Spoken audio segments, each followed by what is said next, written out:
I graduated really, really well. I had A's and B's and AP English classes, but then I was in remedial English when I went to university. We also talked to Charles Cole, who has attended 11 public schools growing up in the Bay Area. My parents were addicts until they weren't. Went to about 11 elementary schools. Grew up homeless. Lived in 2 shelters in San Francisco, two in Oakland. And education really was the refuge. It was like, that was the thing that was going to get me, out of poverty. What is the issues that the system has, the education system has, that you see based Have on a your ton. experience and what you've studied? Yeah, I think you have a ton. I think that when you can predict with a certain level of accuracy how well in life somebody is going to do education-wise by how much money they make, I think that is a sign of a rigged system.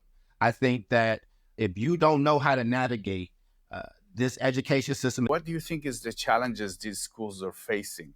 I think they're facing a bunch of different ones. I think that around what the priorities are. So for instance, a lot of people like to talk about Kentucky in a bad way. I think it's common all throughout the country, but absolutely in Oakland. It's common because there are societal pressures that get put on schools, and Oakland's one of them.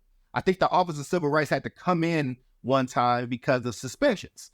And so what then happens is, schools will stop suspending. They'll do in-school suspension, right? The numbers will look different. Don't blame students. I don't blame parents per se. I think that we spend a lot of time on blame instead of just like, what is the issue? But if that many young people, if 2 or 3 out of 10 young Black kids are reading on grade level, we have a problem. We have a serious issue.